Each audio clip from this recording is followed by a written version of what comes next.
My girlfriend said, "Stop trying to fix things. This is just who I am." I calmly responded, "I believe you."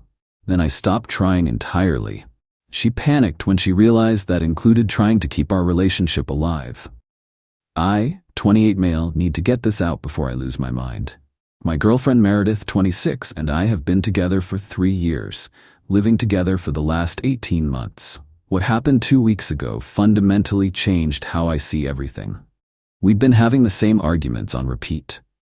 She'd leave dishes in the sink for days until they grew mold. She'd promised to help with rent, but somehow always had an emergency that ate up her paycheck. She'd commit to plans, then bail last minute because she wasn't feeling it.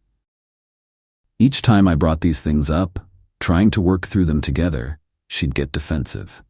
2 weeks ago, after she bailed on my work dinner, where I was getting promoted, via text 20 minutes before we were supposed to leave, I finally sat her down. "Meredith, we need to talk about patterns here. This keeps happening and, oh my God, not this again. I told you I had a migraine.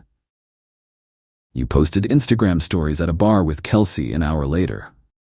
So I felt better. Why are you always trying to fix me? To change me? I'm trying to work together on our relationship.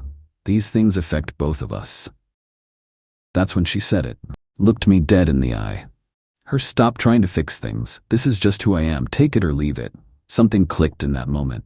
3 years of excuses, broken promises, me always being the one to compromise. I took a breath. Me, "I believe you." Her, "Good. Finally." Me, "You're right. This is who you are. I'll stop trying to change that." She looked triumphant, went back to scrolling her phone. She had no idea what I'd just decided. I spent that night thinking, if this was who she was, someone who couldn't follow through, who prioritized herself absolutely, who saw any request for partnership as trying to fix her, then I needed to accept that. Fully. The next morning, I started implementing changes. The chores. I stopped doing her dishes. Bought my own set, blue plates, bowls. Used only those. Washed only those. Her moldy dishes stayed in the sink. When she ran out of clean ones, she used paper plates. I stopped picking up her laundry from the bedroom floor. Just stepped over it. The bills. Rent was due the following week. I paid exactly my half to the landlord directly, with a note explaining the situation. Utilities. Set up separate accounts for what I could. Paid exactly 50% of the rest. When she texted asking why the internet was off, I forwarded her the unpaid bill showing her half outstanding. The plans. Stopped including her in anything. Made plans with friends without mentioning them. When she'd find out and ask why she wasn't invited, I'd shrug. Didn't want to pressure you into something you might not feel like doing. The emotional labor. This was the big one. Stopped asking about her day.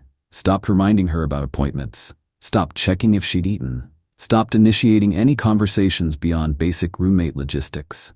Stopped saying I love you first. Stopped planning dates.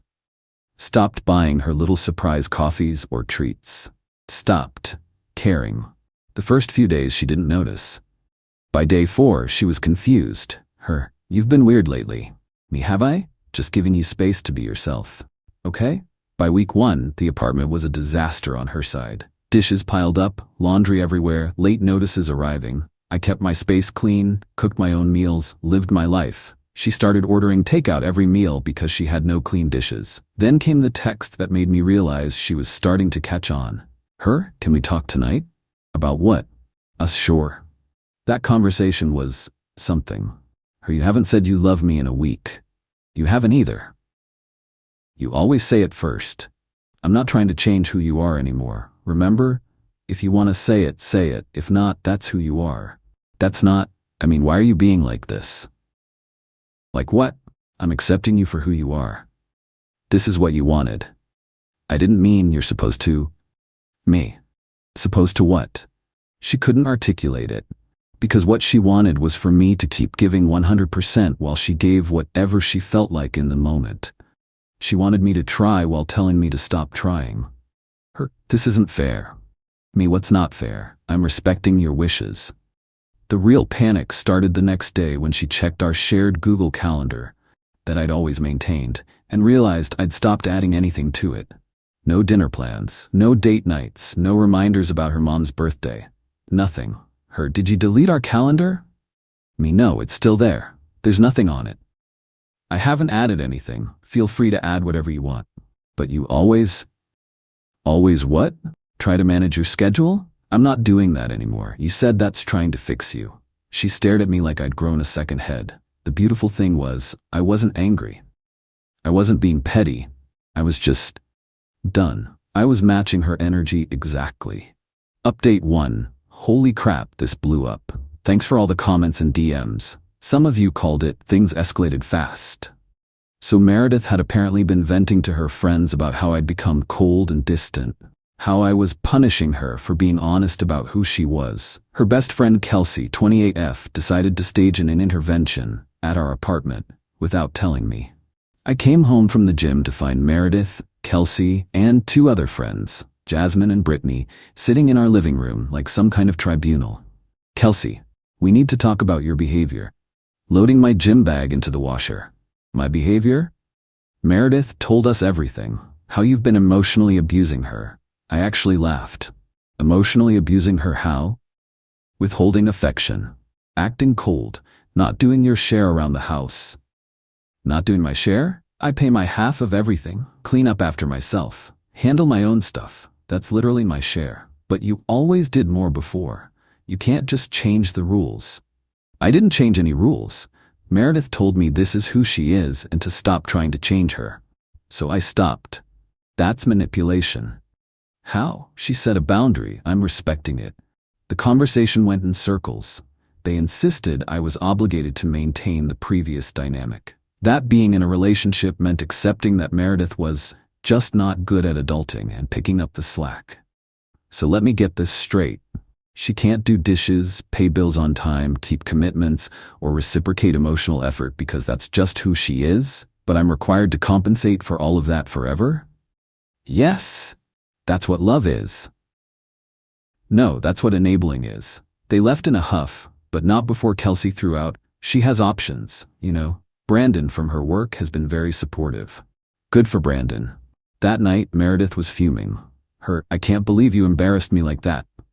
How did I embarrass you? You made me look bad in front of my friends.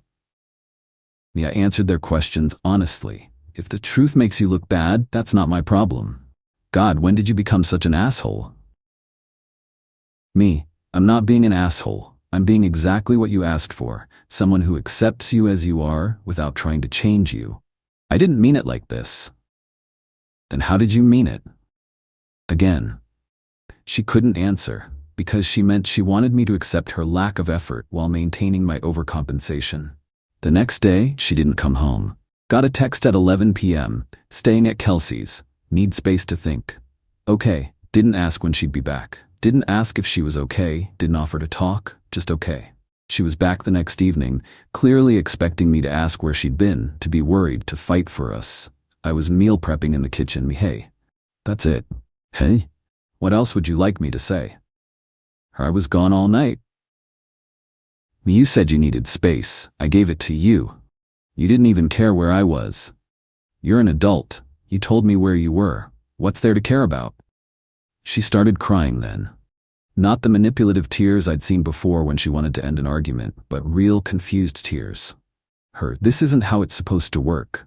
How what's supposed to work? For us, you're supposed to fight for me. Fight for what? You told me who you are. I accepted it. Now I'm living accordingly. But I love you.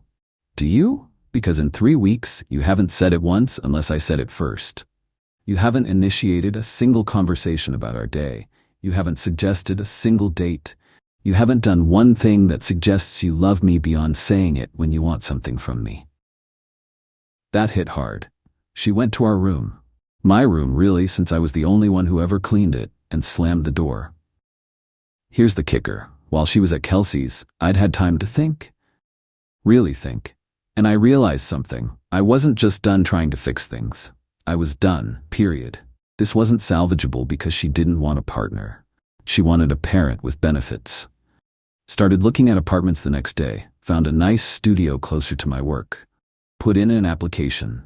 2 days later, the landlord called. Not about my application, about the rent. Landlord, just calling to confirm I'll have the full payment by the 5th? I paid my half already. Meredith should be paying her half separately. Landlord, she said you always pay the full amount. Me, not anymore, we're paying separately now. Landlord, well, the lease requires full payment. If I don't get it, I'll have to start eviction proceedings. Understood. You might want to call Meredith about her half. 20 minutes later, my phone exploded. Texts, calls, voicemails. I was in a meeting, so I couldn't answer. When I finally checked, what did you tell him? He says we'll be evicted. This is so fucked up. You always pay the rent. I don't have it right now. Please just pay it and I'll pay you back. Answer your phone. This is abusive. You're trying to make me homeless. I texted back once. You have 3 days to figure it out. Maybe ask Brandon from work since he's so supportive. Then I muted the conversation. That evening, she was waiting by the door when I got home. Full panic mode. Her, you have to pay the rent. Me, no, I have to pay my half, which I did. Her, I don't have $750. Sounds like a you problem. Her, where am I supposed to get it? From your job? From your savings? From your parents? From Brandon? I don't know, Meredith. You're an adult. My parents will kill me if they know I can't pay rent. Then I guess you better figure it out. How can you be so cruel? Me. I'm not being cruel. I'm treating you like the independent adult you claim to be. This is who you are, remember? Someone who doesn't need anyone trying to fix their problems. She called her parents. I could hear her in the bedroom, spinning some story about how I was financially abusing her, how I'd suddenly changed all the rules, how she was being victimized. Her dad called me an hour later. Her dad, what's this about you refusing to pay rent? Me? I paid my half. Meredith is responsible for her half. Her dad, that's not how relationships work, son. With all due respect, your daughter told me to stop trying to change her and accept who she is. She's someone who struggles with financial responsibility. I've accepted that and adjusted accordingly. So you're going to let her be evicted? I'm going to let her experience the consequences of her choices. She's had 3 years of me covering for her. She told me to stop trying to fix things. This is what that looks like. He hung up on me. An hour later, Venmo notification. Meredith's mom sent her $750. Rent crisis averted for now. But I knew this was just the beginning. She'd shown me who she was, I'd believed her, and now she was mad about it. My apartment application got approved that night. Move-in date, 2 weeks. Time to make this done official. Update 2. Didn't expect to update so soon, but things went absolutely nuclear. So Meredith's parents paid her rent, but apparently they weren't happy about it. Her mom called her the next morning and, according to the screaming match I could hear through the bedroom door, gave her an ultimatum. Get her act together or move back home. Meredith came out looking like she'd been through war. Her. I need to talk to you. Making breakfast. Okay. Her. My parents are threatening to cut me off. That sucks. That's all you have to say? What would you like me to say?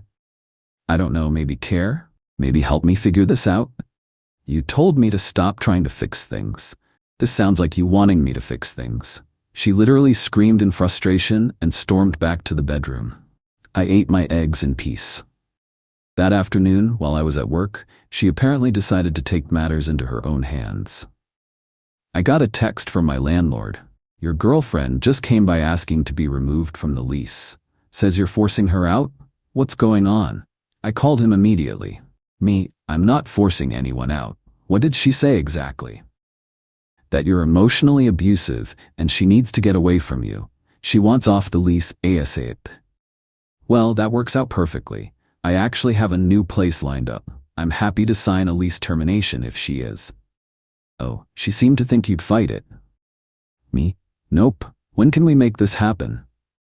I can have papers ready by tomorrow, but you both need to be out by end of month. Me, perfect. Here's where Meredith played herself. She thought threatening to leave would make me panic and beg her to stay. She thought I'd fight to keep her, promised to go back to the old dynamic. Instead, I called her bluff. Got home that evening to find her and Kelsey in the living room. Kelsey was holding Meredith while she cried. Are you happy now? Look what you've done. What have I done? Kelsey, she went to remove herself from the lease because she can't live like this anymore. Great news. Landlord called. We can sign the termination papers tomorrow. We both need to be out by the 30th. The room went silent. Meredith's head snapped up. Her what? You want off the lease. I want off the lease. Win-win. I already have a new place. You already have a place? Me. Yep. Studio apartment. Move in on the 28th. You were planning to leave her. I was planning to leave a situation where I'm expected to be a caretaker, not a partner. Meredith just made it easier by initiating the lease termination. I didn't think you'd agree. Why wouldn't I? You're unhappy. I'm unhappy. This solves both our problems. Her, where am I supposed to go? Kelsey's? Your parents? Brandon's? That's for you to figure out. You're really gonna make her homeless? I'm not making anyone anything. She's an adult who made a choice. Choices have consequences. Then came the bargaining. Wait, we can work this out. I'll try harder. I'll do the dishes. Stop. This is who you are, remember? I'm not asking you to change. I'm just choosing not to live with it anymore. But I love you. You love what I do for you. There's a difference. That must have struck a nerve because she went from sad to angry real quick. Hey. Fine, you want to throw away 3 years? Fine, but don't come crawling back when you realize what you've lost. Me. Noted. The next 24 hours were a shit show. She went on social media telling everyone I was kicking her out, that I was abusive, that I was abandoning her. The messages started rolling in. How could you do this to her? She loves you, bro. Work it out. You're really showing your true colors. She deserves better. I didn't respond to any of them. But I did make one post. For everyone concerned about the situation, Meredith requested to be removed from our lease. I agreed. We're both adults making adult choices. That's all there is to it. Then she tried a new tactic. Suddenly, she was the perfect girlfriend. Cooked dinner. Burned spaghetti, but hey, she tried. Did all the dishes. Cleaned the bathroom. Wore the lingerie I'd bought her 2 years ago that still had tags on it. Snuggling up to me on the couch. See? I can be better. We don't have to do this. Meredith, you're not being yourself. You're performing what you think I want. Isn't that what you wanted? For me to try? No, I wanted a partner who naturally reciprocated effort. You're showing me this isn't natural for you. It's forced. How long could you keep this up? A week? A month? Before you resent me for making you do it? She deflated, because we both knew the answer. Her, so that's it? You're really done? Me, I've been done since the night you told me to stop trying. I just needed you to see it too. The next morning we signed the lease termination papers. The landlord, cool guy that he is, pulled me aside after. Landlord. For what it's worth, I get it. Had a tenant like her before. Always excuses, always someone else's fault. You're doing the right thing. When we got back to the apartment, reality hit her. She had 2 weeks to find a place to live, and apparently her options were limited. Her parents demanded she move back home and get her life together, which meant moving back to her small hometown 3 hours away. Kelsey? Apparently her roommate said absolutely not. Meredith had crashed there before and left the place a mess. Brandon from work? Yeah, about that. Turns out he has a girlfriend who wasn't thrilled about Meredith's sudden interest in couch surfing. Her other friends? Funny how quick they were to offer emotional support but not actual help. She spent the next 3 days frantically apartment hunting, but with her credit score, which I now know is in the 500s, and no savings for a deposit? Not happening. Please, just let me stay here for another month. I'll sleep on the couch. I'll find a place, I promise. Me, no, you have your parents as an option. Take it. I can't move back there. My life is here. Then you should have thought about that before treating your life here like someone else's responsibility. Final update. Moving day came faster than expected. I'd slowly been packing my stuff, and it was revealing just how much of our apartment was actually mine. The TV, the couch, the dining table, the kitchen appliances, the bedroom furniture, all stuff I'd bought before or during our relationship. She'd contributed some throw pillows and wall art. The night before move-out, she made one last desperate play. Showed up at my bedroom door in lingerie again. One last night for old time's sake? Me, no. Seriously? You won't even. Me, Meredith, you're trying to use sex as currency. That's just reinforcing why this needs to end. She broke down then. Not manipulative tears, but genuine sobbing. I don't know how to be different. This is all I know. I know, and that's not your fault. but it's not my responsibility to fix either. What am I supposed to do? Figure it out, like adults do. Maybe moving back home will give you time to work on yourself. You know what? Screw you. You never loved me. You loved feeling superior. You loved being needed. Maybe there's some truth to that, which is another reason this needs to end. We're not good for each other. She spent that last night at Kelsey's. I finished packing in peace. Moving day was anticlimactic. The movers came at 8 a.m., had everything loaded by 10. Meredith showed up at 9:30 with her dad and a U-Haul. She wouldn't look at me. Her dad shot me dirty looks but didn't say anything. The apartment looked so empty with all my stuff gone. Her things barely filled a corner. Really drove home how one-sided everything had been. As I was doing a final walkthrough, she approached one last time. I hope you're happy. I hope we both find happiness. Don't act noble. You destroyed us. No, Meredith, you told me who you were. I believed you. We destroyed us together. I handed my keys to the landlord and left. Didn't look back. The aftermath was interesting. Got a few more angry texts from her friends. Kelsey sent a particularly nasty one about how I'd ruined Meredith's life. I finally responded. Meredith is 26 years old. She chose to not do chores, not pay bills on time, not hold a steady job, not save money, not maintain her credit, not reciprocate emotional effort, and to tell me this was who she was and to stop trying to change it. I accepted her choice. The consequences of those choices are not me ruining her life. They're her life catching up to her. Blocked them all after that. From what I heard through mutual acquaintances, she did move back with her parents, got a job at her mom's office, posts vague quotes about narcissistic exes on social media. Still tells people I financially abused her. I'm good. My studio is small, but it's mine. It stays clean because I clean it. The bills are paid because I pay them. The fridge has food because I shop for it. There's no drama, no excuses, no constantly feeling like a parent to an adult child. Started therapy to work on why I stayed so long. Turns out I did have a bit of a savior complex. Needed to be needed. Working on that. The best part? The peace. My God, the peace. I didn't realize how exhausting it was constantly compensating for someone else's refusal to adult. How much mental energy I spent reminding, planning, fixing, covering. Had coffee with a coworker last week. She paid for her own without making it weird. Showed up on time, contributed to the conversation equally. It was normal. And normal felt revolutionary. Looking back, Meredith did me a favor with that fight. This is just who I am. 8 words that set me free. Because she was right. That was who she was.